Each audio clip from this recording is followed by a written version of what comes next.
Okay, good evening, everyone. I'll call this meeting to order. If everyone can please rise for the Pledge of Allegiance. I pledge allegiance to the flag of the United States of America and to the republic for which it stands, one nation, under God, indivisible, with liberty and justice for all.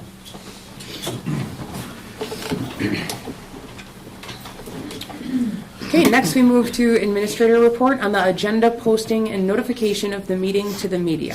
The agenda was posted at Three Lakes School and Sugar Camp School via email to the Town of Three Lakes, Town of Monaco, Town of Sugar Camp, and the Denver Library. Media notified via email included the Vilas County News, Northwoods River News, WRJO News, WXPR Radio, and media notified by mail was WACD, WATK Radio. Thank you. Next we move to amendments and approval of the agenda. We did make an amendment and repost it before this meeting because we added the language item I for the establishing the parameters of the sale not to exceed $4,600,000 general obligation promissory notes. And I would ask the board to consider us making a couple of moves within the agenda so that our high school staff and students do not need to stay through the entire meeting. If we could move after F, if we could hold L, which would be consider approval of the 26-27 course statistics, and that way we would then follow it up with resolution number or letter I, the resolution, so we can bring our Kevin Mullen in from Cyber World and get that information to you. Do we have a motion to approve the agenda as discussed? I'll make a motion to approve the amended agenda as presented. A second. Is that Mitch? Yes. Okay. We have a motion by Stacy, second by Mitch. All those in favor of the motion signify by stating aye. Aye. Aye. Opposed? None heard. Next, we move to routine approvals, starting with approved minutes of the 12/17/2025 regular meeting. Are there any amendments or concerns regarding the minutes? Hearing none, is anyone willing to make a motion? I'll make a motion to approve the minutes as presented. Second. We have a motion by Mitch, second by Stacy. All those in favor of the motion signify by stating aye. Aye. Aye. Opposed? None heard. Motion carries. Okay, next we move to the treasurer's report. I'll make a motion to approve the checks dated December 11th, 2025 through January 21st, 2026 for accounts payable ACH checks number 252600105 through 252600151, regular checks number 131939 through 132055, manual checks number 6027 through 6063, and wire transfers number 202500178 through 202500204 in the amount of $964,609.42, and ACH payroll checks number 900047298 through 900047673, and regular payroll checks number 59457 through 95459 in the amount of $525,401.06 for the total amount of $1,540,010.48. Do we have a second? Second. We have a motion for the treasurer's report by Mitch, second by Brian. All the, Just a small little edit, if that's okay, on the regular payroll checks. 59457 through 59459. You said 95459. Sorry. No, it's good. I didn't Really good with numbers. all those in favor of the motion signify by stating aye. Aye. Aye. Opposed? None heard. Motion carries. Next, we move to public comments. Are there any public comments from visitors regarding any agenda items? Okay. Hearing none, we'll move to administrator's report, starting with the Three Lakes School District local report card. This is an update. Last year we presented to you wanting to tell the rest of our story, and this is based on Future Ready. This is includes a lot of things that may be highlighted in the state report card, but it actually gives a little bit deeper understanding about who we are as a high school district. We look at the high school first because that is really tied mostly to our career and college ready indicators. Basically what you see there is an update in the data. We continue to follow our attendance. We stay very close to where we've been. We had a nice little increase in the positive. Looking at our career in tech ed, we continue to look at the students who participate in a CTE course, and for the last few years we've had the 90%. Dual credit courses continue to rise. You'll see that 3 to 4 years ago, it was 23, and now we're up to 60. Our co-curricular activities, we have 62% of our students in at least one organized activity, and 43% who are in at least two organized activities. So that's all a great testament to the well-rounded students that we produce here, and that's getting really life ready as well as for the next step outside of school here. We look at then the standardized testing, which is highly reported in our state report card, but then we take a look also at the grade point average. One of the main key indicators is students who are at a 2.8 or higher show increased success, and we have small cell size, so don't be real concerned if you see a 69% going to 63%, because that could be a matter of 1 to 2 students decide based on the size of that class. The average class for the 24-25 was a 3.06. High-level math, we have 69% that are earning at least a C in Algebra 2. Again, that's another one of those strong indicators for success beyond school and going into college. And then our standardized tests, I believe Mr. Zeus mentioned this last year, the ACT composite score took a nice little climb, which I think pizza was earned in that one. So that was a nice thing to see. It was a pizza. I was looking for those little rewards along the way. Then the back side of our report card, that is very much reflecting the community connection. And just same things that we've highlighted before, but just want people to know who might be looking from the outside in that we are the community hub. These are some of the activities that are offered very heavily, I might add, like our pickleball groups, the Lions Club events, the Youth by Camps and Churches, our Three Lakes Sugar Camp youth programs.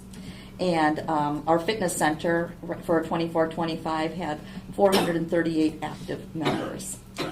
Community service hours remain at 40 for our requirement for our students upon graduation. That must be completed. And then our local scholarships are something to be very proud about.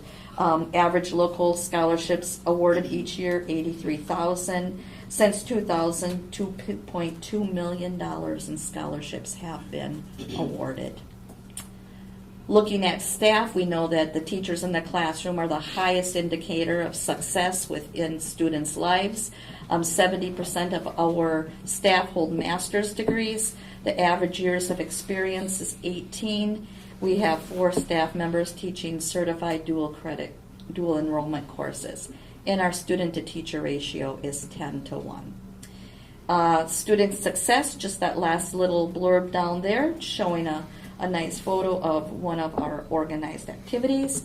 Wanting to again call out that students have a great opportunity, even though we're a small district, to be as active as they choose to be, and that we do have top scholars as well as academic athletes, which was reflected in the WIAA data that was reported since 2018. We've had 7 total scholar athletes, and that's pretty exciting if you think about it when you do the percentage and the math. Any questions on the high school report card? Like I said, this is not a requirement, but it's something that we've really tried to do locally in our CSAs to tell the rest of the story. And we'll be taking this back now next year when our new data comes out, and I'll be talking with Mr. Zeus, and he'll talk with his staff and see if there's anything that we want to bring now up to update the highlights of this. Which means the next step is we'd like to start looking at our junior high, or middle school as some places call it. Junior high is a really unique area, and we think that we have a lot to celebrate. We started here with Nikki and Jen have been working on this for me and getting the data in because we want to share those on-track indicators, and you just get good feel from where we're started. We are going to be working on what will be the back page. We don't have a back page now, but telling the uniqueness of a junior high situation that we have here and how we're building and preparing for going into high school at the 9th grade level. So I thought you would like to get a quick look at that and see some of the work going on behind the scenes. Any questions that I can answer regarding this? Just like maybe a formatting question under the grade point average. Mm-hmm. We state that the GPA is a 3.06. Why not structure that to where that's what we're reporting, like 3.0 or higher? Seems like 2.8 is just like a weird threat. Is that like gotten come somewhere else? Is that It comes from somewhere else. That is an excellent point, and beat that drum a couple of years ago. I think, Jen, maybe you remember that. But this is based on the Future Ready indicators, and their data says it's the 2.8. Because we said, why wouldn't we want to go for 3? That's the B average. But to stay consistent with the state plan in the way that they developed it, that is the reason why. got it? Thank Yeah, you bet. Will Okay. both of these be posted after? Yes, Okay. yeah. The high school one will just have a. Do we have to do any more tweaking on it? I have one number on there that's not accurate yet. The clubs and activities is the number from last year, so I have to go and recount. It's actually more. What? Probably more. Yeah. It is. I think it's probably more than that right now, so that Yes. number. And then this will be posted on our website, and we'll use it, within other. When people inquire about us, it's a nice piece of PR to share as well. Yeah, absolutely. Do we know how we compare locally with using these same metrics? I haven't seen, have you seen anyone else do their report cards? like Yeah, this? I've seen the other local ones. We do well. We do well. We exceed. I field a lot of questions like that, so Mm-hmm. I appreciate it. Any other questions or feedback? Just like everything, it looks great, right? When we're talking about recruiting and things like that, to have as some sort of flyer, the aesthetics are outstanding.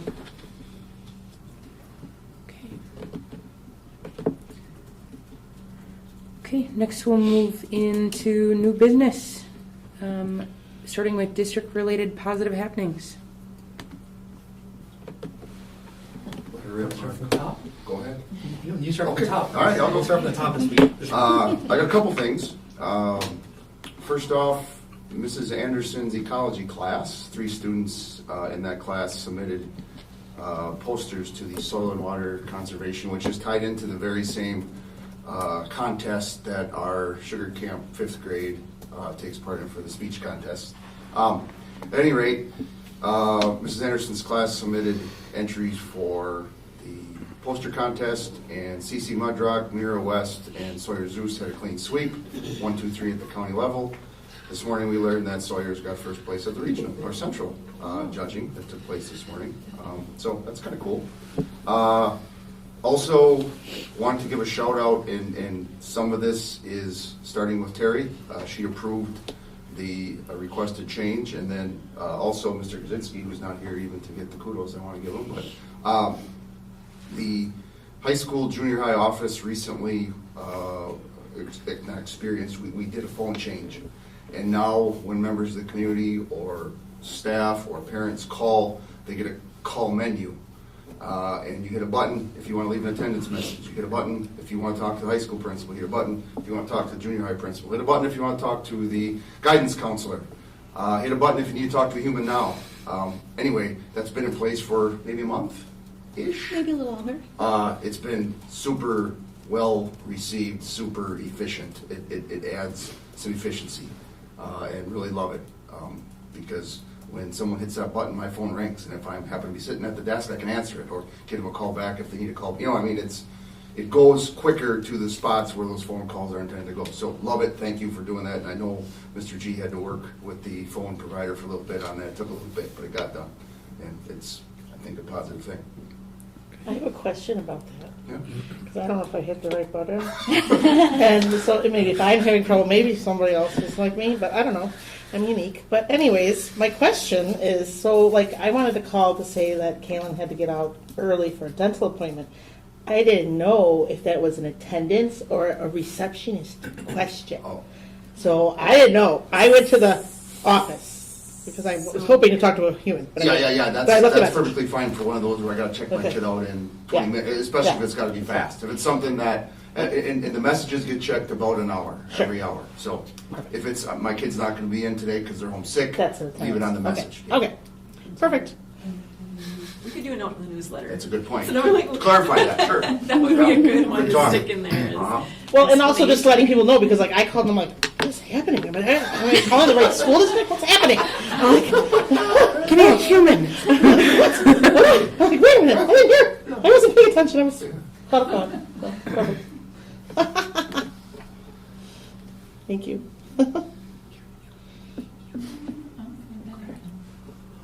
I just have a couple. Starting on the junior high side, we had our junior high spelling bee in early January. 20 students in 7th and 8th grade. We're sending 4 students to Northland Pines here next Friday. 3 7th graders, 1 8th grader. So the 7th grade class came in really strong. So that was a very, very fun event on the spelling bee side. Some very challenging words. If you guys want to look at a couple, it's pretty challenging. Couple staff kind of positives. Hannah Reitz, formerly Miss Drees, just completed her master's degree in December, so that's some cause to celebrate. Really, I know she was excited to finish that up and get that program completed. And then Amy Hibbard welcomed a baby girl on Monday, Anna Helena. So if you see Amy, her family, tell them congrats. And then from Mr. G and I, we are running this year for the first time the Healthy Kids Week, or the Heart Challenge. Maybe you guys have seen some of the messaging and the communications around that. It's happening in both elementaries, 4K through 6th grade. The big component of the promotion and what the American Heart Association is looking for from us is to teach kiddos and show kiddos heart healthy activities, and then also engage them in some additional activities like hands-only CPR, and just other healthy techniques they can learn as they go through elementary school and beyond. There is a component to fundraising to it as well, and Mr. G wanted me to point out that Sugar Camp is winning the fundraising side. What's new, right?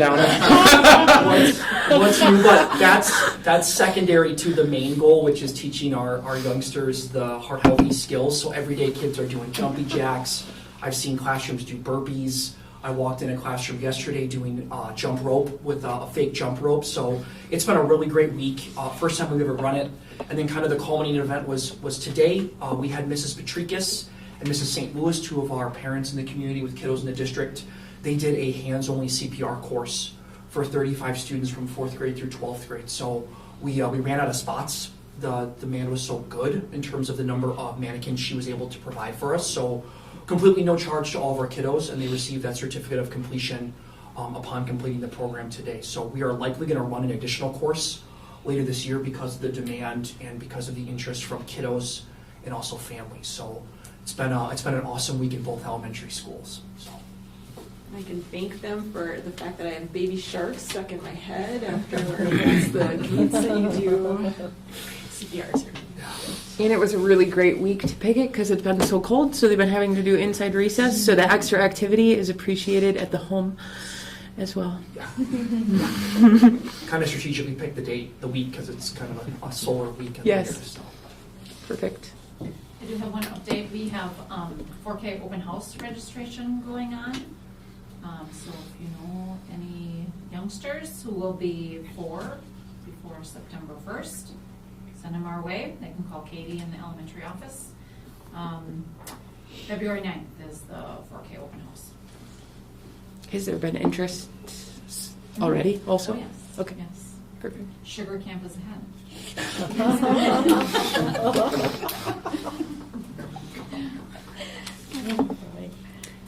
Anything else? All right. Thank you for the positive happenings. Next, we move to Miss Jen for a communications update. Let's sneak under and hope this works.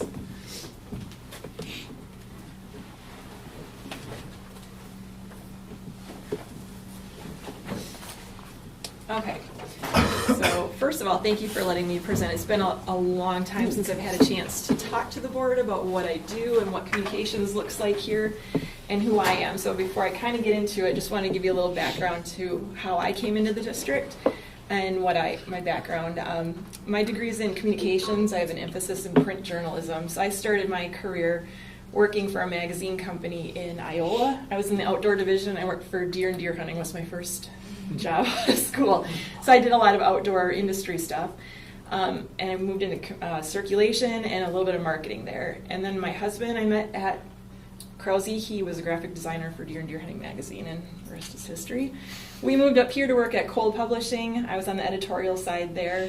And then the job at school opened up, and it was a brand new position for the Three Lakes School District. So I came into this position kind of with the ability to create it, really, and seeing a lot of the holes in communications that existed. At that time, we were 2 websites behind where we are now. We did not have social media. There were a lot of holes in the communications system here at school, especially over at the high school level. That was kind of where I first attacked some of the communications problems because, you know, our little kids will bring things home, put it in backpacks, we'll read it, but then at high school you really lose a lot of that communication. So that was like priority 1 when I started the job. So I'm just going to kind of walk you through a little bit of the decision making that goes into communications, what some of those tools look like now, and just a little bit of what's going on with it. So overall, everything that I'm thinking about in communications is pointing toward this one goal. This is it. And we're building community trust and support, and that will feed all of these other pieces that are happening. So we're trying to enroll students, we're trying to get our community involved, we're trying to get staffing and let our staffing succeed here, we're trying to pass referendums. All of those things happen when this is in place. So the communication and the openness that we're sharing out to our community is what's building a lot of this, in my head at least. So these things happen seamlessly. Looking at communications, we're looking at like all the different pieces. There's not just one pot that we're looking at. I think about it as all of these different categories. We have parents, we have students, we have staff, community, prospective families, we have media that's coming in to look at us, and we have our general global public. Not all of these people get the same messaging. Not all of these people have the same needs. So whatever we're talking about, I'm looking, is it internal, is it external, who's it going to, who's that audience that we're addressing? And the next part comes the tools that we use to communicate out. So for us, the biggest ones, my inventory looks like this.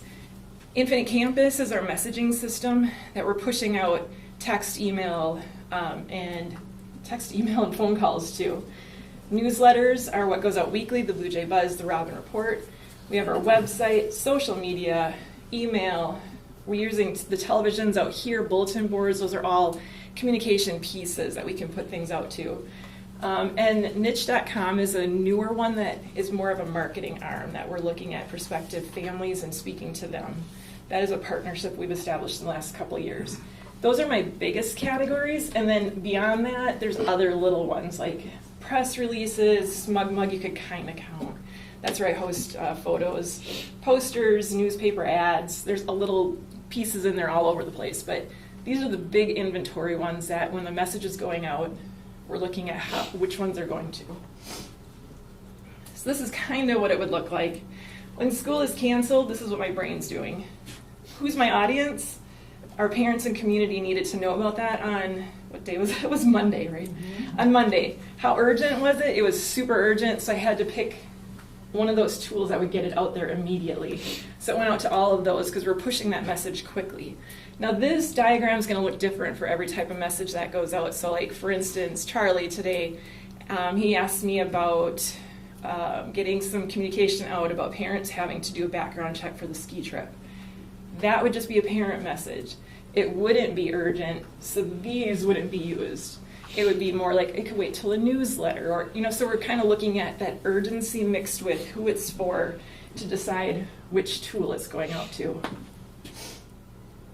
now the fun part, talking about some of the statistics behind these. A lot of the stuff that we can do in communications now we couldn't do before is look at the data behind it. So communications used to be, you would send, you'd have an article in the newspaper, someone would read it, you'd have no idea who was reading it, how they felt about it, if they were responding to it, it was real passive. Since communications has become so much more digital, there's so much data, you could drown in it. It's everywhere, right? So our Blue Jay Buzz and our Robin Report, this was one of the first pieces that we kind of put into place when I started this job in 2017. It started. The content for it is real school specific. It's a touch point for parents. It can be announcements. It can be community stuff. It's more of a good read, not super urgent, right? The data behind it looks like this. So I use Constant Contact. It's my host for newsletters, and it tracks all the data for it. So these are open rates, and open rate is the number of people who are clicking or opening up their email out of the whole number sent. So used to be Sugar Camp was ahead of TLE. You kind of flipped, yeah, evened out a little bit. Interestingly, right here with the junior high school, when I first started doing these newsletters, I had the students, because they can't get emails externally until they hit 7th grade. So this was the first time they were getting emails outside of anybody, actually. They have email addresses as elementary kids, but they can't get email. So here they start getting email. I saw my student numbers pulling my data down so hard because they weren't opening up their newsletters at all. They didn't know how to read email, right? So I took them and put them in their own send, and now I send, these are my parents, staff members, community members, these are just my students. I've been able to creep that number up to 52%, which is, I think it was at like 15% when I first sent it. Some of that had to do with going into the 7th grade classrooms and just telling kids about opening up email, and we talked about how to turn your email off if you don't want alerts, and doing some tweaking like that, and just educating them about what emails were. So I think now we've got a group of kids that have been getting this for so long that my open rate's a lot higher. By the way, I can see who reads my emails. So if you're not opening them, I can look at individual data and see who's opening and who's not opening. But these are each, there's lists within these sends. So this is the 3 Lakes Elementary Blue Jay Buzz. Within that buzz, I'm sending to a list that's just parents, a list that's faculty, and a list that's the community. So I could pull those out separately and look at them also. Industry standard would be roughly 25 to 45%, and that would be more of a cold email send that you're pushing out to people you don't know as well. It might be a purchased list or something like that. Oops. Did I mention technology is not my favorite thing? So when we're looking at 69 hitting 70% sometimes on sends, I feel like this is very successful and that we have a very avid audience. And when you're looking at 70% too, that doesn't necessarily mean that's on any given send, that's the average. So you might have someone that opens one but not two more down the road, and then they might open a fourth one. So overall, I'm probably hitting more overall people than this number shows, but this is the average per send that's going out.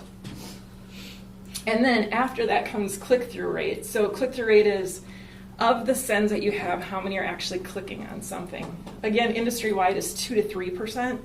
We're hitting, your Sugar Camp winning 11%.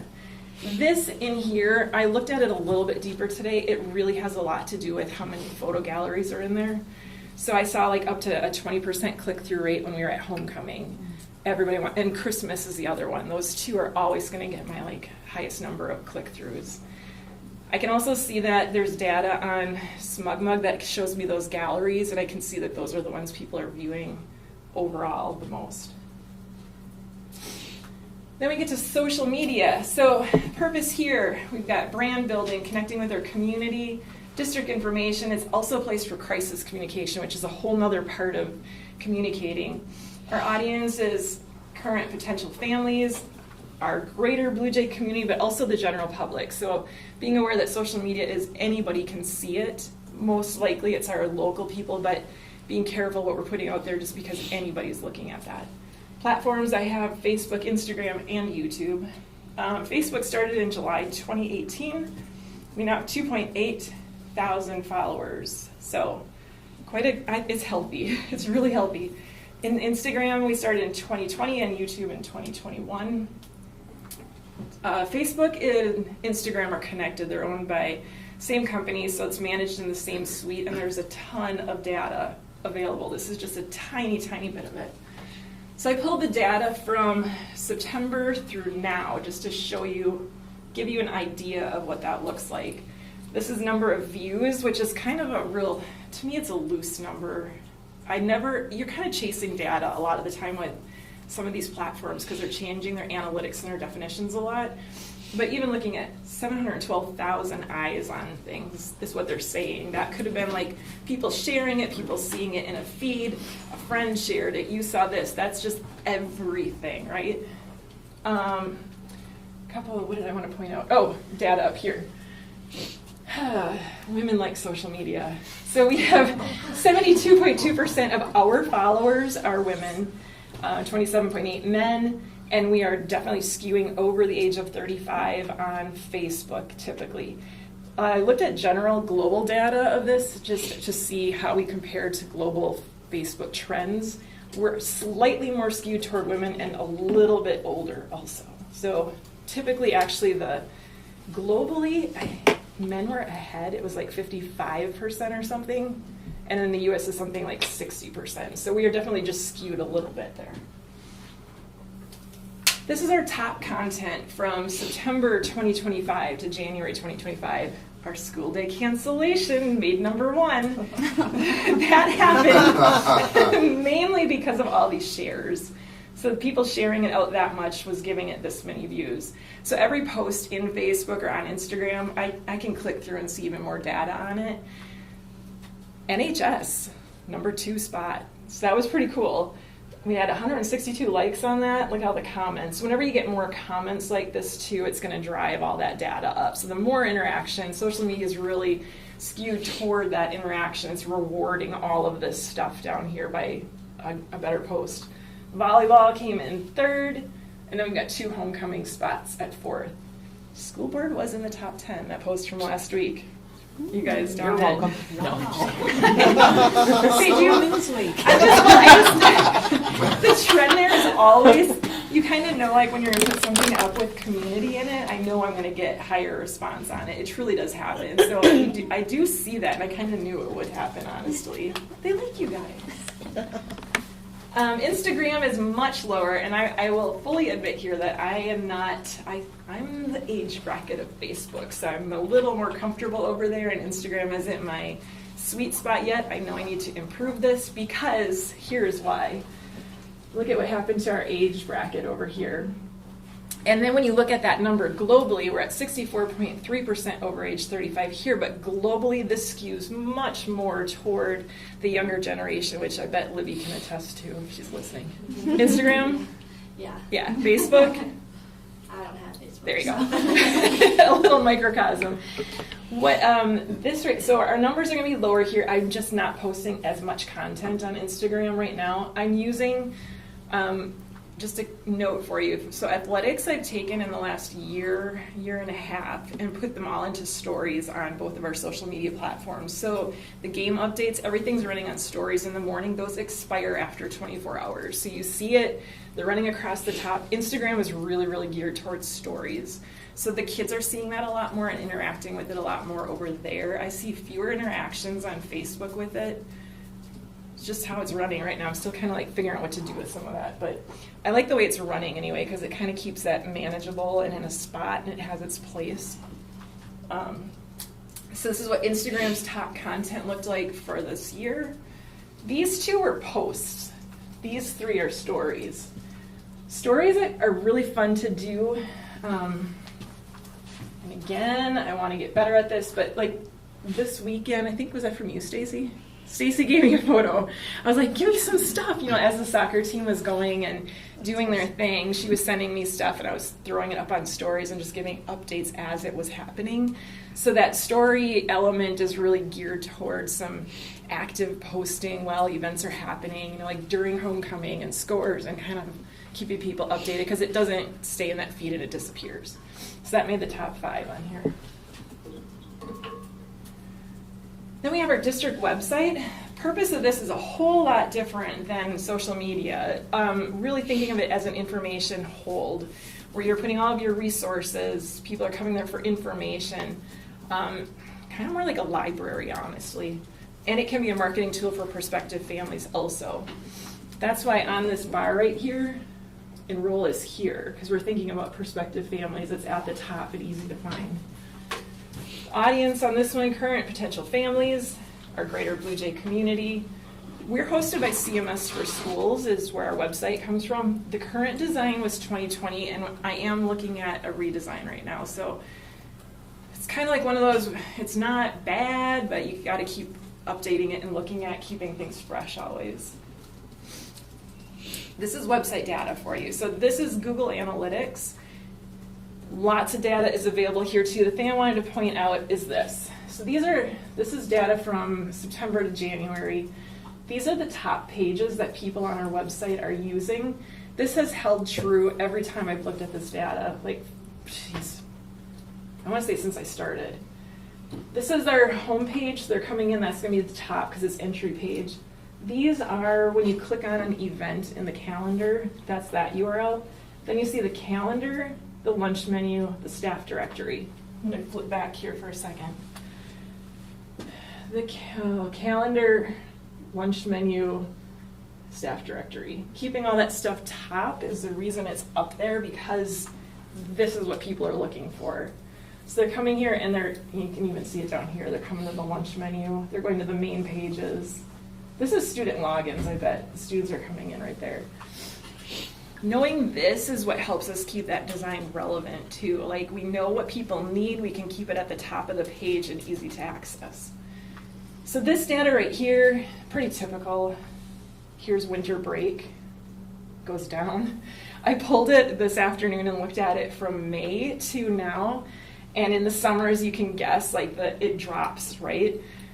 I mentioned this to Terry because I thought it was really interesting that my data started climbing faster than I thought it did. I hadn't looked at this in a while, and I saw the climb of traffic happening in July and peaking in September, which is telling us, if we're looking at that, we got people that are looking for information in the summer more than we probably thought. So just something to keep an eye on there. A note here, first of all, I'm so thankful that this district has me in this position. I thank you all for keeping me in this position and the value that you see in it, because not every school does. We're considered a one-stop communication shop. So I am in WISPRA. WISPRA is the Wisconsin School Public Relations Association. And I've gone to a few conferences. We have a couple Spectrum Awards up on the wall from WISPRA. WISPRA is a great resource. When you go to WISPRA and meet with all these other people that do this job, a one-stop shop is where you have one person doing all of these things. I did not have experience in all of these things. So this job has been a real learning curve for me. My number one skill was writing when I came in. When COVID happened, I had to figure out video. Marketing, I kind of had some in. Branding is a whole nother thing. Graphic design, my husband does it, so I'll call him and ask for help. Photography, I kind of always did, but you're kind of just like doing all the pieces because we're a small district with one person doing it. Just wanted to call attention to that sometimes, like, technology, that's my weak spot. I don't always know about technology. It's hard for me, and I have to figure it out and work harder at it. Writing is really easy for me. So there's some pieces that are hard, some that are easy. It's all lumped into this communications job, which honestly has profoundly been the most growth I've had in my career, is coming into this job, because I had to learn so many things, and it's pushed me out of my comfort zone so much, and I love that. So every day is something different. It's challenging, it's rewarding, and I really appreciate it. So just wondering if you have any questions about communications, something you want to bring up. There's a lot more. There's a lot, because it could be, this is a little bit of communications, but there's also branding and marketing, and those are all different pieces of talking about how we're getting information out there and communicating with people. Thank you. That's a ton of work. Thanks. Nothing?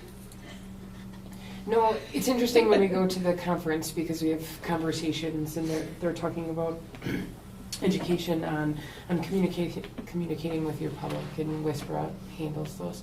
And it's really nice to know, right? Our jobs are made easier. The questions to us as board members are easier because the information is readily accessible, right? You're constantly pushing that information out when we're doing the referendum and all of those things, where that information was at our fingertips. I think it was like COVID that made me just stop and wonder, how does a school not have this? I'm a proponent, like if there are any districts that you hear of that don't have this and they want someone to talk to about it, I'd love to, because I think it's so necessary in schools now. And going through COVID, like how could you do that without having somebody doing, like actively communicating? It was just so crucial in that moment. That pushed me far. If we talk about like career-wise, I mean, COVID definitely pushed me farthest of anything else. It was a crazy time, but I am just recently got asked to do Whisper is starting. They want to do like meetings by region and run some like webinar kind of stuff, and they were looking for people per region to help host them. So I might be doing our region and hosting some of those. So. Perfect. Thank you. Yeah. Thank you. Nikki, you want to? Yeah, I just want to unplug it. Just want me to unplug?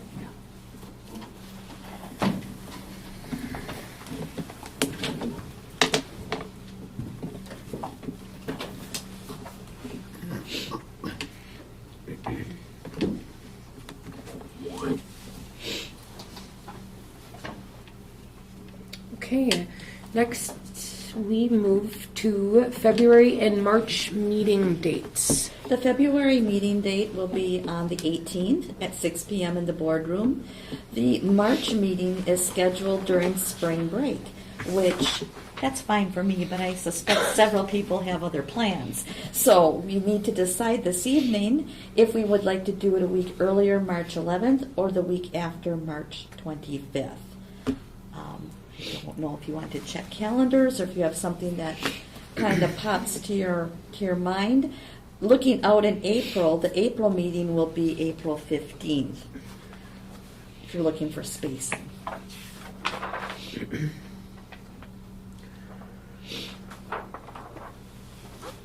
Anyone for preference? I'm checking calendar now. I should be good either way, but it'd Yeah. probably be nice to get it done before spring break and not have to Think about it. try and think about it and try and get back in the swing of things quite that fast. Yeah. What does that look like on our calendar for like regionals? I believe that they don't have, I did look, they don't have the, what do they have the dates? Regionals, would I be think, my are only earlier. Yeah. It wouldn't be Wednesday night. Yeah. That might be state week. I'm saying, like, there wouldn't be anything directly in there. Girls Right. State is the 14th.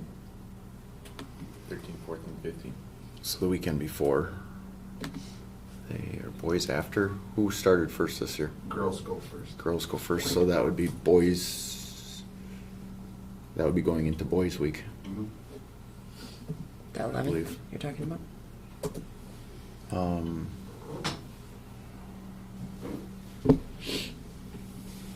Or no, I'm sorry. I had that backwards. So that would be going into girls week. Before? Knock it out? What That'd be state. thoughts, preference, Ms. Julie?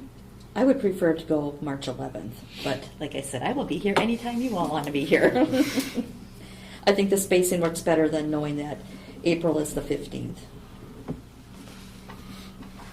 I'll make a motion to have the school board, or move the school board meeting to March 11th. Second. We need it for both, though. Since we're doing it, can you do the,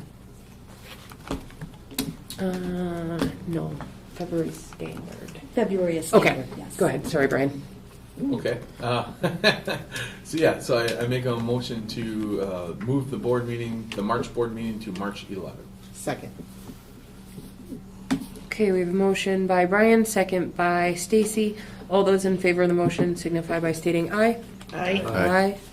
Opposed? None heard. Motion carries. March 11th. Okay, next we move to declaration of candidacy for 2026 spring election. We have the declaration of candidacy for the 2026 spring election, having been received by Stacy L. Klein.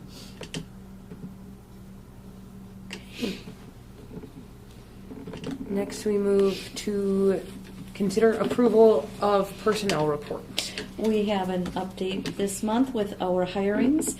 Craig Mandley has been hired as head track coach, and Andrew Brenner, volunteer assistant track coach. And we have 2 retirements at the end of this school year. Terry Price, special education teacher, and Wendy Walker, special education teacher.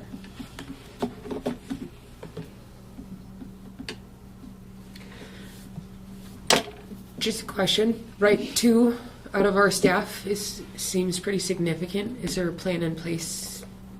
We're working on Okay, Yes, we are. Perfect. Right in the midst of it. Mhm. okay. Any questions or further on this? I just want to thank both Terry and Wendy for their service to the district. They've both been crucial components, people in our special ed programming, and they will be missed, but we are very pleased that they can go on to the next chapter of their retirement life. So. Wonderful. If there's nothing further, is anyone ready for a motion? I'll make a motion to approve the personnel report as presented. Second. We have a motion by Mitch, second by Josh. All those in favor of the motion signify by stating aye. Aye. Aye. Aye. Opposed? None heard. Motion carries. Next, we move to consider approval to hold the winter dance off campus at the Ryder Center.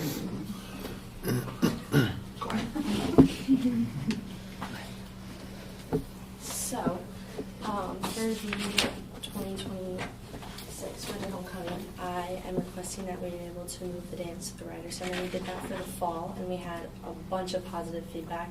So normally it's been in the small gym here, which I think the Ryder Center is just a more welcoming environment. Everyone just said that it was just easier to navigate. It's just like a good middle ground, and just the inside of it obviously is like perfect for hosting something like that.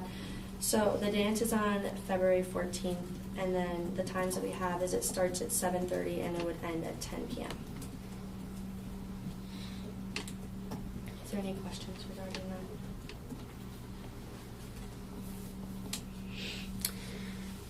Did Three Lakes support that event? Did what? Did they go to the event, Three Lakes PD? They typically do. Okay. Okay. Unless it's a sugar camp, then they come in the county. Okay. Any other questions from the board on this? Assuming it's all, that the date's available and all that? Yes. Okay. We promise, Miss Libby, hard questions. We're not doing it. I will add too that recently Kelly Keating from the Ryder Center notified the school that the Ryder Center board has recently made a decision to waive any deposit fees for the school. They're very happy with the usage that our groups have gotten out of it and are telling us we don't have to chase a check over there to book the place. So that's really kind of cool. Vote of trust from the Ryder Center board. So if you know anybody on that board, tell them thank you. Yes, Well- really appreciate that, as long as we're not abusing it. Yeah, for We're sure. making sure that the facility is Yep. clean and taken care of. That's Yeah, big, no, that's a okay. big part on you guys. Yeah, that's what we set up teams for sure to make sure that everything's cleaned up that night too, so no one has to go back the next day and everything's all good that night. Anyone ready for motion? I'll make a motion to approve the request to hold winter dance off campus at the Ryder Center. Second. We have a motion by Stacy, second by Josh. All those in favor of the motion signify by stating aye. Aye. Aye. Opposed? None heard. Thank you, Miss Epler. Thank you. Have fun. Just think, you only have one more dance, possibly, to come up here. Yeah. Okay, next we move to L, which is consider approval of the new 2026-2027 course statistics. Okay, Okay, I will go with that one. If you remember last month in the positive happenings, I notified the board or announced that Mrs. Dobbins had recently been accredited or credentialed through UWGB to teach some math courses that would get kids the dual credit of having some collegiate credits for the math courses. 2 of them are already existing in our course description book. 1 is not currently, and that is statistics. So here we are. Mrs. Dobbins is here tonight to speak to any questions that may arise. From my perspective, I completely support putting statistics in as a in-house option for our students to select. I know in past years we've had a handful of kids who, to put in a football reference, outkick our coverage in terms of math, and they end up taking like a statistics class through Nicolay, which is awesome. Nothing wrong with that course. The only problem is they end up like, for example, this first semester, it was Mondays and Wednesdays 11 to 1. So now you have a kid who can't be in the regular courses during that time. It creates a little bit of a scheduling crunch. To have it in-house, in person, great option. Mrs. Dobbins doesn't currently have a whole lot of open or any room in her scheduled day. However, we do have, if we have student interest in taking in any semester the statistics course, we do have 3 individuals available to us who are math licensed individuals who we could lean on for some of the other courses.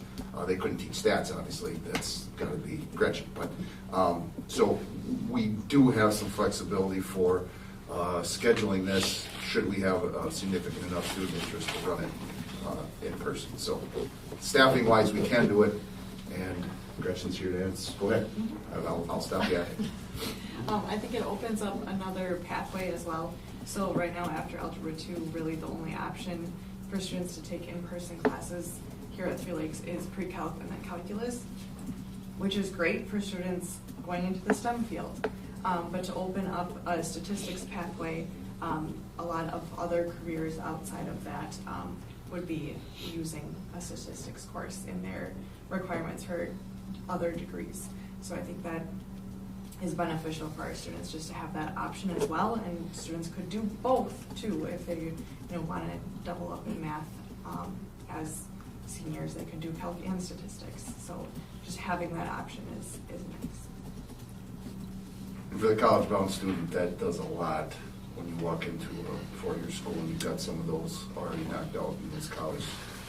Credits on your transcript, it's a big deal. It knocks the bell down in a hurry when you're at that 4-year school. It's a fun class too, actually. Said no one ever. Said no one. I enjoyed it. Maybe I'm a good teacher, a good professor, but I actually enjoyed that class. I love doing linear regression. It's my favorite. Beat it, nerd. Yep. Okay. Yep. Any questions on this one? Thank you, Mrs. Dobbins, for coming in and speaking to it and being willing to.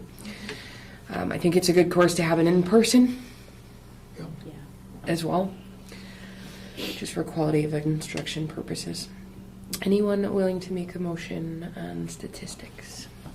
I'll make a motion to approve the proposed course statistics as presented. We have a motion by Brian, second by Mitch. All those in favor of the motion signify by stating aye. Aye. Aye. Opposed? Motion carries. Thank you.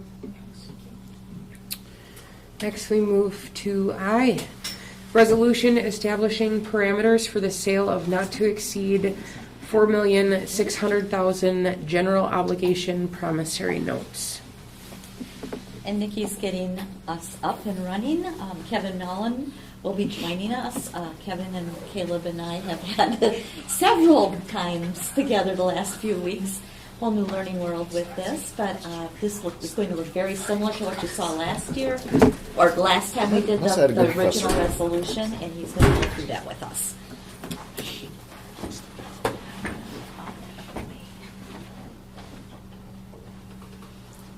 Hi, Kevin. Hello, everyone. How are you? Hi, Kevin.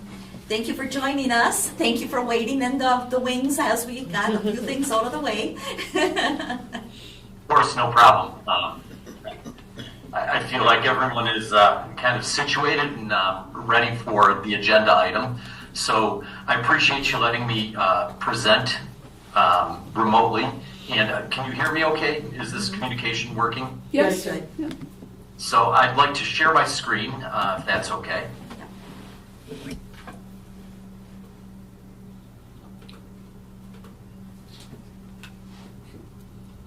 So hopefully you can see that. Yeah. And what I'd like to do is just update you. So the resolution that you have in front of you tonight is the parameters resolution for the second borrowing related to the referendum. And so you may recall we went through a presentation similar to this last year when you considered the first borrowing that the board was using to finance the first portion of the project. So tonight I just wanted to update you with regard to interest rates, to discuss the financing plan now that we have a better look as what that final piece is going to be, and then give you a sense as to what the board action and the timeline looks like moving from here. So the first chart, you may recall I showed a chart similar to this the last time we were together. This is a chart that is the 30-year history of a 20-year borrowing, just to show you like the rough average in the direction of interest rates over that 30-year period of time. Again, the reason that it's important is twofold. One, to show you that you're borrowing at a point in time over that 30-year period of time that's a relatively average interest rate environment. But if you look at the box in the upper right-hand corner, that's actually kind of a reflection of what's happened over the past year. And so in that year window, you can see this opportunity right now is a relatively stable environment and also lower than where we've been for most of the year. And so we think that this is a good opportunity to enter the bond market. But mostly I wanted to just give you an update on the overall plan of finance for the referendum. So originally the goals were kind of fourfold. The most important goal was to make sure that we maintained our promise to the taxpayers and that impact was 58 cents or less. And I feel really confident that we've done that. But then we wanted to minimize both your interest cost and along that way, your interest rate risk. And so one of the ways that we mitigate risk in terms of entering the bond market is to give you control over when you go. And so this parameters resolution gives you the flexibility to enter the bond market when you think it's appropriate. We also wanted to make sure that we borrowed in an orderly fashion so that you had enough proceeds to get construction going, but also were able to take advantage of reinvesting that to increase interest income while you were waiting for the project to be finished, while balancing that need against wanting to stagger this borrowing in a way that made sense for your taxpayers.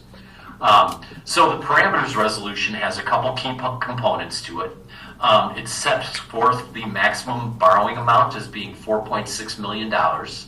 It sets forth a maximum interest rate, meaning that we can't move forward if the interest rate is above 5.25%.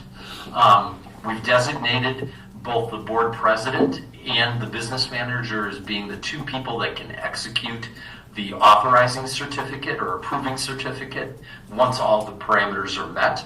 And the goal of this parameters resolution is to give you flexibility with the sale date. The other half of the page is just a summary of generally what we're expecting. You may recall that we borrowed the first $17 million of the project at 4.66%. And that compared to a planning rate of 5%, so we were happy to beat that. This borrowing, it's likely going to be at an interest rate of about 4.6% or lower. And so, based on the planning rate of 5.25% for this piece, we feel very confident, again, that this is going to meet your expectations. This borrowing, when it's layered in with the second phase of the financing, is going to result in a 21-year term. And we did that intentionally because these improvements are going to benefit taxpayers not only today but also down the road. So the maximum amount of time that you're able to borrow is over a 20-year period of time. These two borrowings together, staggered over a year, result in a 21-year financing plan. And the last thing that I want to mention here is that the value that we assumed year over year was growth of 1.5%. Obviously, the growth in the school district over the last couple of years has been significantly above that, but we still feel like 1.5% is a good planning rate. The one thing I should mention is that Caleb, Terry, and I were on the rating call to update the school district's Moody's rating. We will have to get another rating again for this borrowing, and we fully expect that we'll maintain that AA3 rating, which is a very good rating for a district, especially of your size. So I'm sure, absolutely certain that this is impossible to read from where you're sitting, but I'll just briefly describe it. It shows both phases being layered in together with the actual interest rate on the $17 million and the annual payments at 4.66%, and then the 4.5 or 4.6 million at the assumed interest rate of 4.61%, cobbled together so that you can see what that total looks like. And based on this plan, and where we're at in terms of interest rates now that we know where we're going, that results in payments that will have a lower interest cost of about $1.6 million compared to the planning estimate. So we know that that's going to be better than what was expected. And based on your current equalized value, that impact is really in the range of about 0.52%, 52 cents per thousand compared to 58 cents per thousand. So a lot of information. I'll stop there for a minute. If anyone has questions, I'm happy to answer them.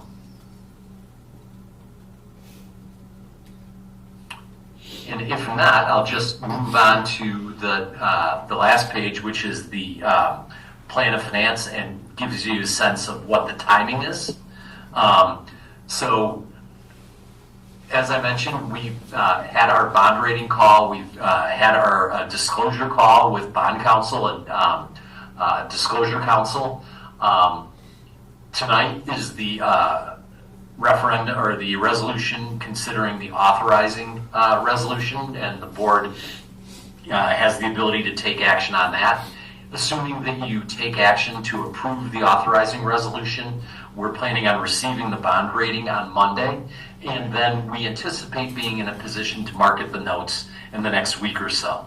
And we really want the ability to be able to do that because, again, we feel good about where interest rates are. Assuming those things fall into place, you'll actually have these proceeds in hand at the very beginning of March to begin paying additional project costs. And so really from the board's perspective, the only action necessary is this authorizing resolution. So I'll stop talking and again, entertain any questions you might have. Thanks.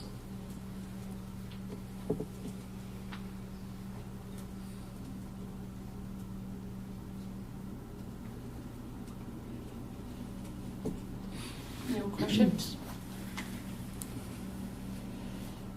Brian, any thoughts from what you've seen in your world? No, I mean, we're getting fortunate as far as the interest rates are concerned, and I think the rates that Caleb's been getting on the backside have been favorable as well. So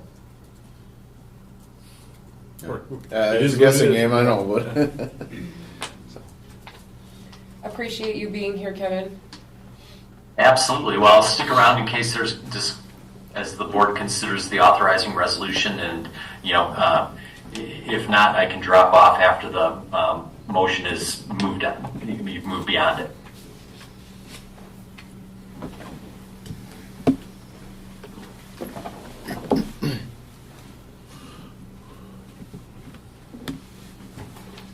Any questions, concerns, further discussion? Okay, is anyone ready for motion? I'll motion to approve resolution establishing parameters for the sale of not to exceed 4.6 million general obligation promissory notes. No second. We have a motion by Brian, second by Mitch. All those in favor of the motion signify by stating aye. Aye. Aye. Opposed? None heard. Motion carries. Thank you again, Kevin. Well, thank you guys very much. I appreciate it. And we'll report back once the sale results are final. So thanks so much. Take care. Sounds Great, good. thank you. Thank you. Okay. Okay, and now we'll hop back up to G, right? Yes. Go to the staff calendar. Next, consider approval of the 2026-2027 school staff calendar. Okay, this is very similar to what you saw last year. It's important that we get it hammered out and in place so families can make their plans, and we just have a limited amount of time, believe it or not. Carrie and I, Mark and Steve and Justin were all really heavily involved in kind of securing who our people will be when we need to do our professional development and our in-service training, everything from if we're wanting to do nonviolent crisis or working with CISA, those dates fill up fast. We have a few changes that I want to point out this year. We're going to move our new staff orientation to the 11th and 12th of August.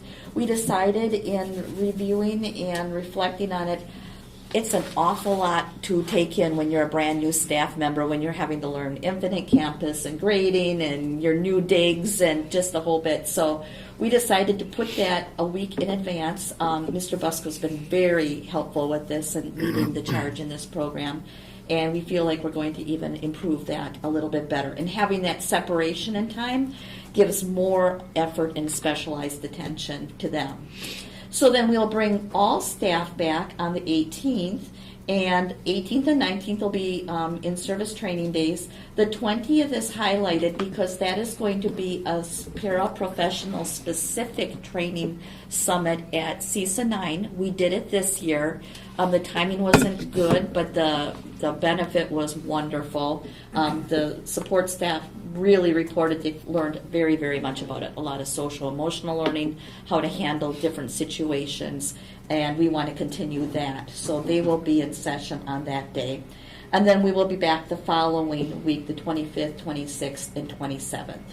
That leaves the 21st and the 28th open, those Fridays that are not scheduled staff days. Questions so far that you may have? Should look pretty similar. We will do, then getting back, September 1st is the start of school. That is going to be the date. October, we will be holding our professional development and our parent-teacher conferences, just as this year. We got very favorable feedback with doing the Thursday night and Friday sessions. So we want to continue with that. The end of the first quarter isn't reflected here, but that would be November 5th when we update the calendar. That will be in there. Thanksgiving break, we will be doing the 3-day break again. There was interest by a few staff members. I did share a survey with you as to some have expressed looking at wanting a full week off. We really just feel it's more beneficial to get those first 2 days of the weekend. Checking with the principals, attendance doesn't dip significantly because of hunting. There are some families that have they have that option to take out, but we have a lot more students present than gone, so we want to continue with that format. Then looking at Christmas next year, where it's on the 25th, we are going to go ahead and propose that we do the 21st and 22nd. That still gives us the nice long break. It was a very long break this year. Staff supported that this calendar was favorable, especially where the 23rd was an off day for them and families for traveling, should they need to do that. Okay, that's the first 5 months. Any questions before we go on with that? Okay. January then, we're back in session. The end of the semester will be the 21st with our professional development grading on the 22nd.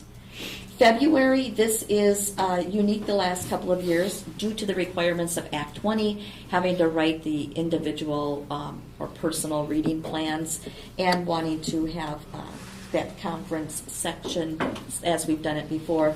There's spring conferences, early spring, but we feel it's extremely important that we catch students who may need extra help in parent contact early on. So that looks the same. This is probably the biggest change. March, we're going to propose moving it, that the spring break is attached to the Easter holiday. It works nicely for a couple of reasons. We can offer the 29th then as that Monday as a travel day for some who are, maybe going further or making an actual spring break. It almost buys us an extra day because the 26th, which is the Good Friday day, is then included in these days off. That was a lot of discussion, staff survey, discussion with other school districts. It's all over the board. Different districts are doing different things according to what works for them. So we felt it worked best within our calendar. So we would ask that would be the way we could go with that one. Any specific questions on that? That fits the new testing schedule and all that It kind does, of thing. yes. Everything is right on par with that. April, we can add then an additional professional development day, which has been very difficult. Otherwise, by the end of February, we don't have any of those times available. This way we can go ahead and have a nice wrap up of what we're doing, looking beyond what we have to do before the year is done and starting to think about the following year. So that will be in the schedule. And if we have a horrendous winter season, we can always take it back as a student in school in session day. That's my manipulative plan. Hopefully next year is going to be a great year and we won't have any days. So we've done very well considering what's been around us.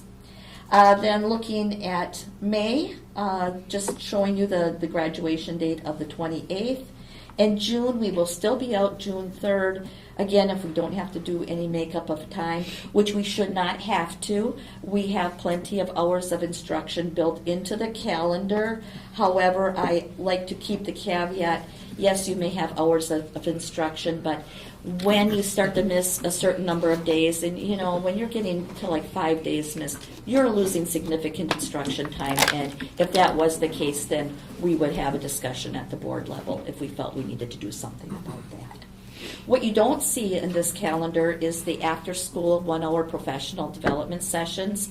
And we have committed as an admin team with the feedback of our staff that we are committed to doing a schedule that we can build that into the day. And it's going to take a little bit of finagling, and I believe it'll be done with the right intentions. It'll take off some of the stress of childcare or whatever else. Our staff has done a fabulous job with it. We have been very successful with it, so it's not like eliminating something that's not working well. We just want to do it better, a step above, and go to the true professional learning community format. And we're ready. We have gotten ourselves to that point that we're ready.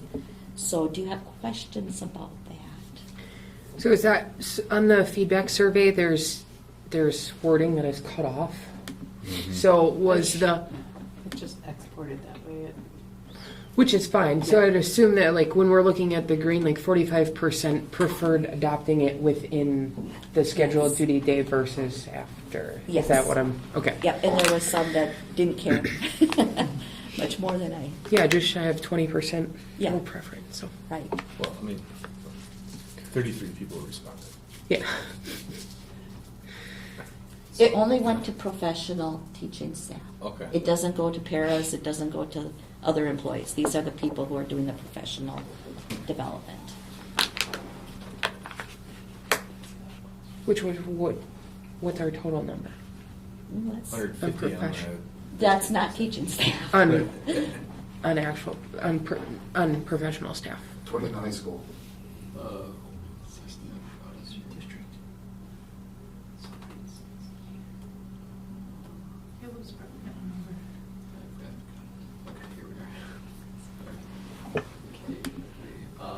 Like teaching staff, we would be at 54. When I had communication meetings where they came in and they shared, and the overriding decision where people didn't answer it was, I don't care. Mm-hmm. It's a professional contract. I'm going to be here. They were extremely supportive. So I felt good about that. It's not like we missed the group of people, I didn't feel. I have no problems with the schedule as proposed. Just the survey. Some of these questions are really, I think, would be better if we had a broader survey, not just the staff members or professional staff. I think that would help. Like some of them are really, I would like school start date and end date. I mean, that's almost a community question instead of just a interior question, you know? Well, it was a very specific to staff in this survey because at the time that the survey came out, the state was saying that sometime in January they will entertain having a start of school date. What I was trying to seek is how would that hurt you with your contract as it's been the past few years?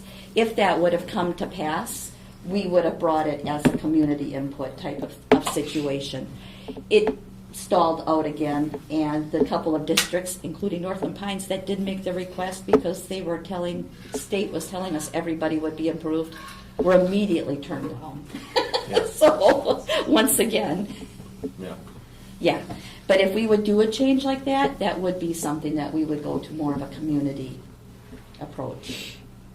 I think right now people are still used to it. It's working if they don't have to go into the second week of June, that's kind of the caveat. Mm-hmm.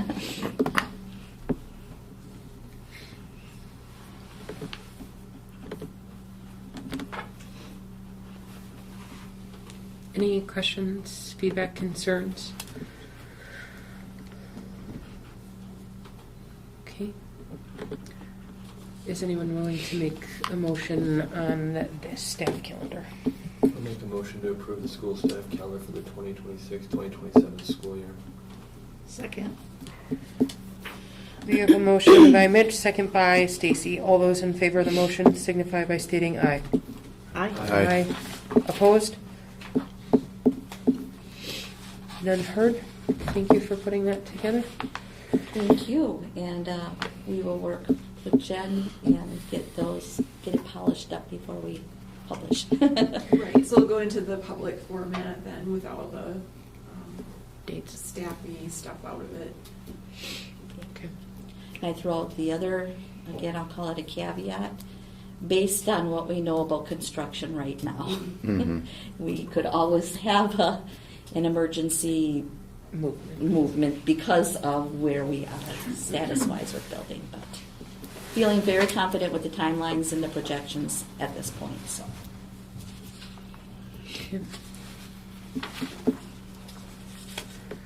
Okay, next we move to consider designating number of regular education and special education spaces available for open enrollment applications for the 2026-2027 school year.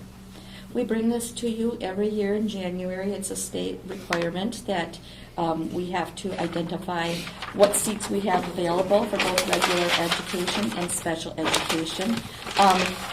The principals and myself and Carrie, we sit down and we look at it closely. We look at what we have for offering a program and services, what we have for staffing, and truly what the needs are of our current special education population. Because as you know, all things are not equal. We have to really keep that in mind and make sure that we are able to handle what we can. In looking at our current programming, Carrie, would you like to speak to the special education first? Sure. Terry and I talked, and the principals, I think we had that same kind of conversation as we were talking about gen ed spaces available and special ed spaces available. And based on our numbers and programming and what we're able to provide for our current student population, we decided to keep that as a 0, so meaning not allow additional spaces for special ed at this time. Yeah, we felt that was the best thing to do, trying to be very fiscally responsible. We're looking at our current structure of delivering services, and with 2 retirements, as you noted, in elementary, that might take some shifting, and we want to keep that foremost in mind as well. And then with regular education, We have, of course, the numbers are never nice and smooth all the way across. I just thought that you would be interested in knowing our biggest classes right now, and I'm talking about combining when you look at both Sugar Camp and Three Lakes. Our second grade is a very large class. In fact, we have a double class here in Three Lakes. We then also, our fifth grade is a larger class, and our fourth grade is a larger class. It varies. Sugar Camp goes up and down, and then Three Lakes has some variation as well. We do feel we could accept that we can go ahead and take the open enrollment students, provided they meet the criteria, and we have that specific policy in place with the criteria. We have to be very careful about looking at our open enrollment applications, which we do, but we want to know the full story because we have to make sure that we're not accepting a regular open enrolled student who's actually in the process of becoming a special education student somewhere else, and then we've said yes, and then we are not prepared for it. So we are getting very, very detailed about when we do our screening, especially at the 4K level and K level. And so what I would ask the board to do is, as in past years, to make the motion, it's a mouthful, but to go ahead and make the motion as it's listed there for you, so we can go ahead and... Do you want two separate or one together? I think two separate motions would be the best. Okay.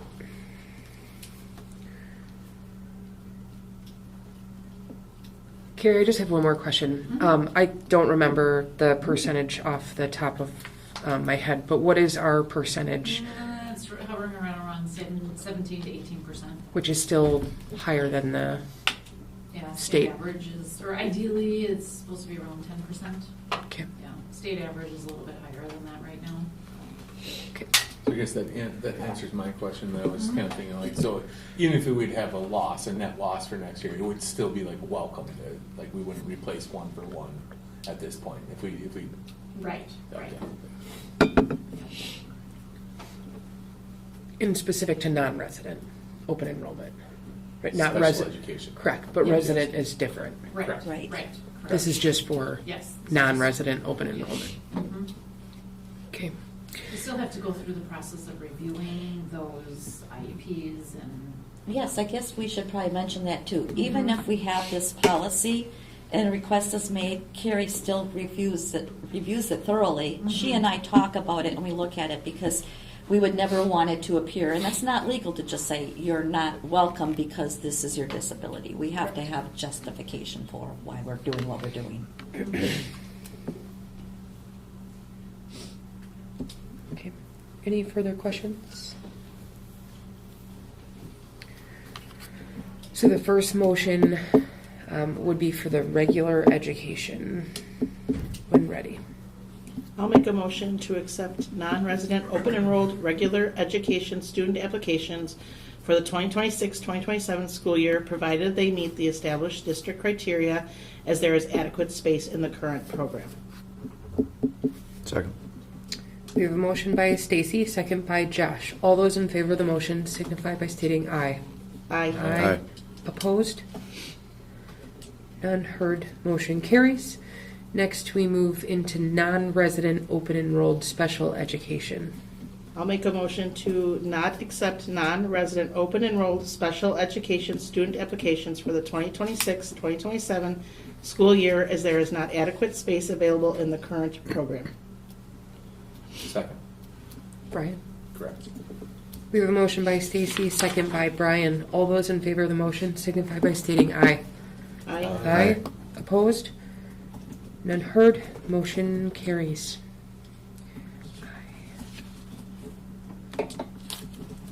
Okay. Next, we move to consider approval of revisions to policies regarding the use of district property. We already have a policy in place, but working with Ann Ellis and Justin Zeus and trying to be more efficient, we decided it was time to look at the policy, and we are moving to online registering of facilities, which made us look at forms and procedures and such. This is a very standard policy. It doesn't vary much at all. What I would call to your attention is that we really strongly encourage the use of the facilities, especially with district residents and nonprofits. We want to continue that relationship. There's not an intention to charge fees or anything of that nature. We truly believe as a district they are paying for those services and we want them utilized. School activities are always going to take precedence, student first, of course. That is our priority, and just wanted to call that out. Got a little bit more information looking at the nonprofit organizations. We may charge a fee. That is very, very rare. It really comes into place if we have to look at additional custodial that we wouldn't be incorporating. Just so you know, like the Three Lakes Pumpkin Fest, we pay for that. The district provides that. They donate back significantly to the district, so it is not like, oh, well, we're just footing the bill. No, it is truly a great collaboration. So I want you to be aware of that. In reviewing this with Josh today, actually, he called something to my attention, which I would like to call to your attention. On the last page where it says non-school activities under A1, there is a parenthesis there at the bottom of that first paragraph. And it says elementary, junior high, and high school students will not be allowed to participate in facility use sessions involving members of the community who are no longer students in the above mentioned schools unless a school district employee, coach, advisor is present for the session.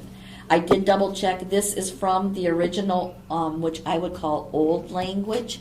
I would think it was probably written before that it was well established. I don't know that we need that. Case in point, I think of like the Wednesday night. Sugar. Yes. Mm-hmm. You will have high school students working with potentially staff members or no staff members, but it could be community. It could be our board president. It could be Mr. Crow. I don't think that this language serves purpose any longer. I didn't catch it when I read it through the first 4 or 5 times as to that implication, but I do think perhaps we would want to consider striking that parentheses language. Thoughts or questions on that?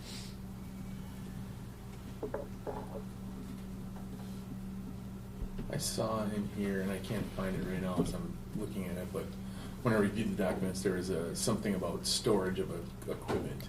Yep. And specific, I mean, I know that there's several youth organizations that store their basketballs and stuff within our school district. So, I mean, do we need to amend the language for that, or are we going to make a sub-item where that needs to be approved prior?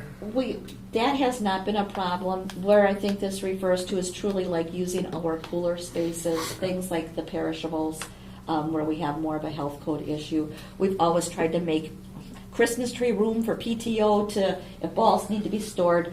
That I don't think is a matter of anything here. If we needed to write administrative guidelines, should it become an issue, you still give me the discretion to say yay or nay, and right. It's always going to be a yes, that their supplies can be there. So who's picking and choosing what organizations, who's making that call, who get charged, or whether it's... It would come to me if it was, Okay. It would be the unusual, it would be one example that came up this year, which was an easy one to answer because the facility isn't available, which we're going to be in construction, was like a out-of-state bicycle group. They have like a full-length follow the Mississippi and stuff. It's not our local bike club, but they had requested facility use. Now, if they're going to be using showers and we need to have custodial and stuff, there should be a fee that should be attached to that. And that's not showing here, but that is established already within our guidelines that we would let them know. I'm just foreseeing like people saying, well, you didn't charge X, even though I don't know what the price you're charging would be. Like Three Lakes Fish and Wildlife using this for the basketball tournament, right? Like we've used Gill and Barb in the past, right? they must get paid unless they're volunteering their time. For anything local within our district, we don't charge. If it was Fish and Wildlife or it was some other organization, yes. If it's for profit, well, then that's different. We actually do fees very, very rarely.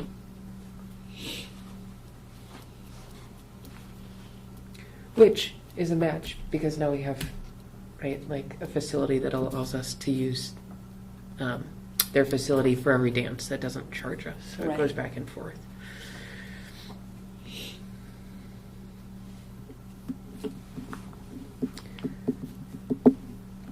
What we can do is make amendment to this any way that you would want to, or I can bring it back to you next month if you would prefer it to be rewritten. I would strike what you want to get in that last paragraph. I'd get rid of that. That doesn't pertain, right? Right. I think we can easily do that without it having any implications.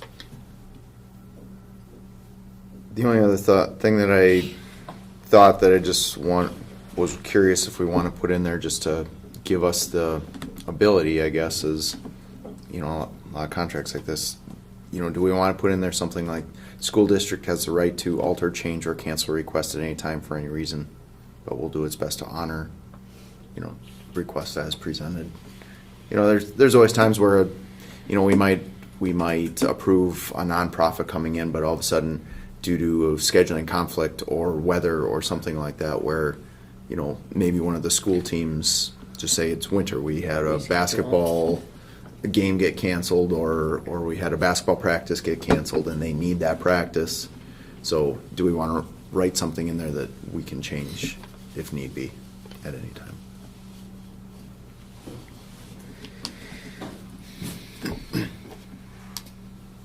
I think you have that, though, in the order of priority. It says, right, like A. So school-sponsored activities would take precedent. So if it's a reschedule, if it's our students. Sure. I get what you're saying, and Yep. I agree. I get both sides, but here's my hypothetical: the pickleball people are in here for 4 hours every Sunday. What if George or Michelle needs that gym? And I've dealt with them, and I've had conflicts, and they've been willing to work. But what if they're just like, no, this is our gym, and then they, at least we could say. You can always say yes, hey, it's school's priority, but sometimes the legal language is like that, right? Just like takes the argument away. Yeah, because it says that we could approve it, but it doesn't say anything about being able to change after the fact, or alter, or like you said, they've been great in the past, but and not saying them that they'd be the problem. It might be somebody out of the area. No, I've got my signed document here. Well, we can certainly add that language to it. We could do revisions and bring it back to the next meeting. I would be okay to approve it with the suggested revisions, Okay. without having to bring it back. That would just be my. I just think we have it's some redundancy, right? Because we have the determination by district policy and procedures only at times as the facilities are free, right? Do you want a cancellation clause? Maybe it just covers That's language, exactly, right? The right to refuse service. Because to me, it reads like, hey, if there's a conflict, we're going to always go for but again, at that after the fact, you could. Mm-hmm. Got it. And maybe we invite them, right? Like, maybe we invite them to the table too to have a conversation. Like, it might be good to have the conversation. Which group? There's 26 groups. All of them. And it's not saying we're going to. It's the same thing as the fees. It's not saying we're going to. It's not saying it's going to happen. It's just Right. It's just the what if, and something can be simple. I'm going to make a motion to do that. Are you comfortable with Yep. the suggestions? Absolutely. Okay. On one or both, do you want two separate? Or are you comfortable? You can make it as one. Okay.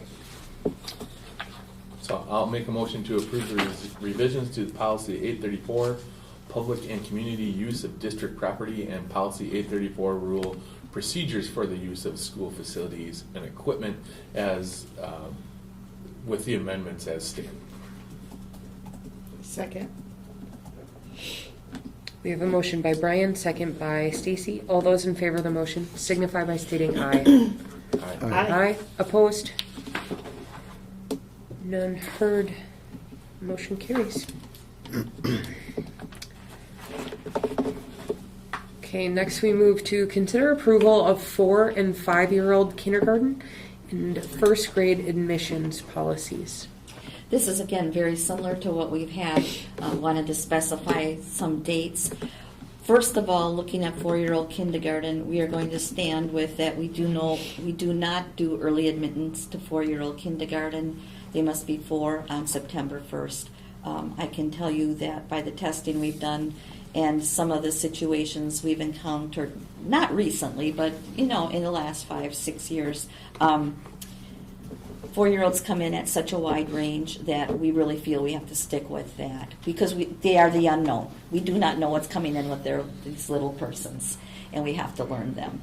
So then that is kind of set. Then moving into then kindergarten, we go with the state as September 1st. However, the district has always had a 30-day policy that if they were within 30 days, that they could be considered. So we wanted to really polish this up. We spent a lot of time, Mark, Steve, and Carrie, and myself, really going through this because there have been some unusual situations. And again, we're really looking at, are they ready, completely ready, and what is best for the student. The way that the examples were written, a district could say up through December 1st if they wanted to. We feel that's getting 4 months, that's getting too wide of a range. We're actually looking at that birthday that might be that September 12th or that September 15th, and that child has had really rich experiences and they're ready to go to school. We wouldn't want to close that door. And then in first grade, also state law is that students by age 6 will be in first grade. However, you will have situations where a student might be coming from out of state. They maybe have not had an experience, and we want to be able to make sure that we are placing the student in the most appropriate place. What is really outlined through this policy is getting more deeply into the procedures we would follow so that appropriate placement would be made, and we wouldn't just put somebody in a grade level and it's done. We're going to continue to work with those parents and see where things are at. Really good, rich conversation. It's amazing, as you can probably imagine, in a kindergarten classroom, what you'll even see then in a group of 5-year-olds. And we want to stick close to the actual dates described by the state because if you're starting to get 23 months between a group of students in a kindergarten or first grade class, that's a significant change in social emotional learning as well as academic learning. And individually, we can always work with a student and their family should they need to be advanced or should they need to be considered for additional services. We would do that as needed. So I mean, it looks like it's a really long and hefty group of policies, but as I just wanted you to know, it's not different than what we've been doing, other than we are much more specific about how we would handle it. Also timelines, if we would have somebody moving in and say they move in during the summer and they're like, well, we really believe our child should be in early enrollment. Well, it has to be within 60 days because we would have to be doing testing. We'd have to have professional staff involved. We would want that placement made. So we want that all delineated before. It hasn't happened, but you never say never. Do you have any specific questions about our enrollment policies?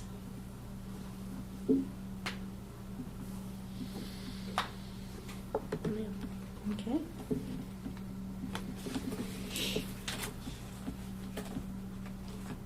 Is anyone willing to make a motion on this?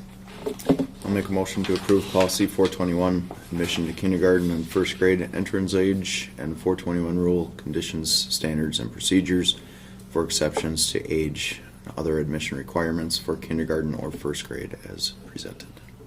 I'll second. We have a motion by Josh, second by Mitch. All those in favor of the motion signify by stating aye. Aye. Aye. Opposed? None heard. Thank you. Thank you. Next, we move to building project update. I can keep this very brief, but tell you that things are going very well. The bidding process came in right where that should or slightly under. So we were really pleased with that little bit of flexibility there. It's really reassuring to know we're not looking at more than we were thinking in costs.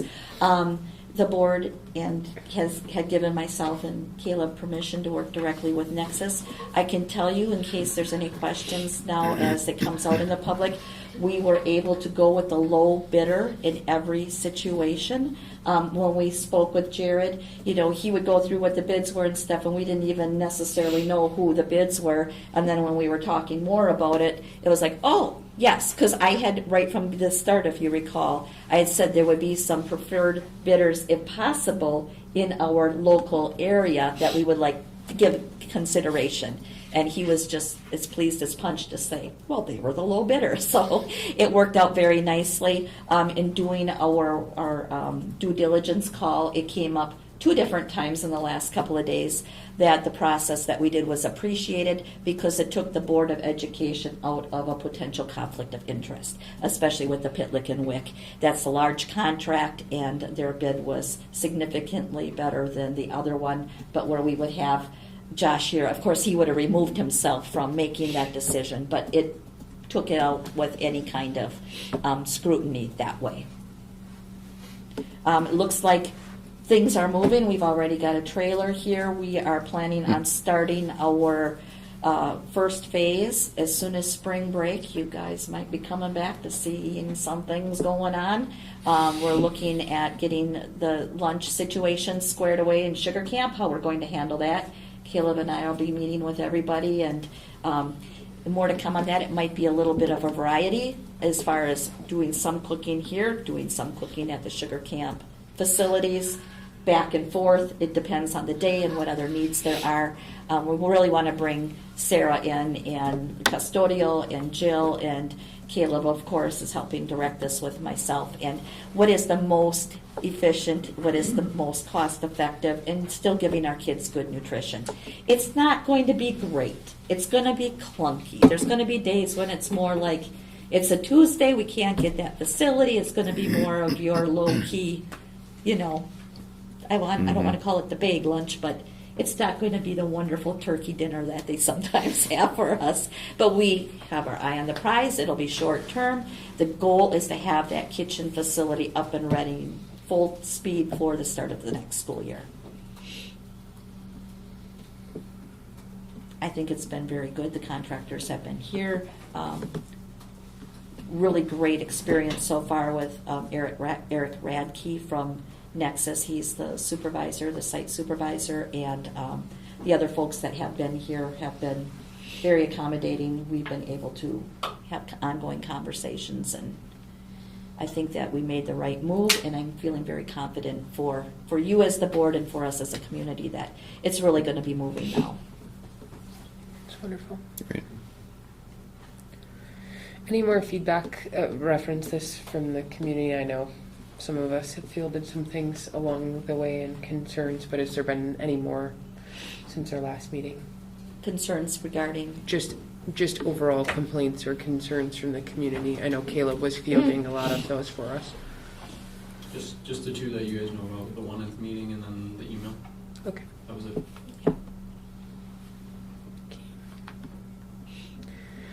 Any other questions or feedback regarding this item? I was glad to see it come in under projected. Under, yes. Yes. By a good sum. It was nice. I was able to talk to a blast from the past for some Richard Parks. No. Parks. He was at the basketball tournament on Saturday, and he now works as a consultant for Washera Yeah. Construction out of Eagle River, and they won part of the. Sure. So. Hmm. It was a weird conversation. Sorry if you're watching. Old principal. He used to be the Yeah. principal here for several years, so he was my principal. Okay. Thank you for your continued work, Caleb and Terry, and all those assisting. It's going to be exciting for the community to start to see some movements. Yes. Right? We've gone through the whole process, but now to see things in action is really going to be great. And I would say, in case you're asked the timeline, the projected is that we're done August 31st, 2027. That's 16 months. I mean, when you look at it that way, that's fast moving. And I think that is remarkable. We'll see if it happens, but we're banking on it. Perfect. Thank you. Next, we have School Forest Camp 3 update. I did speak again today with Dawn from Stadler, and they are still awaiting a decision. There has been no further movement, and so the litigation is still with that court, and she said it would be a considerable amount of time yet. The Court of Appeals has not yet ruled. We expect it to still take some more time before we receive the opinion. So that is the update on that. Thoughts because of time frame of having this removed in the future, unless there is some type of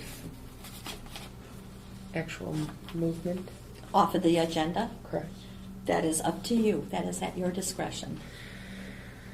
I think it's good for the community to know, but we continue to have it on our agenda as an item with kind of no news. It could be in litigation for years. It could be. At this point. All right. We will make a note of that, and should there be something to report, we will bring it back. It's just giving you extra work each month for why? And I would say Unless that we have- applies to any positives, any changes out there, or, Yeah, okay. that would work for that too. Absolutely. I'm just happy we're using, well, it's freezing right now, but we're going to be using it. So.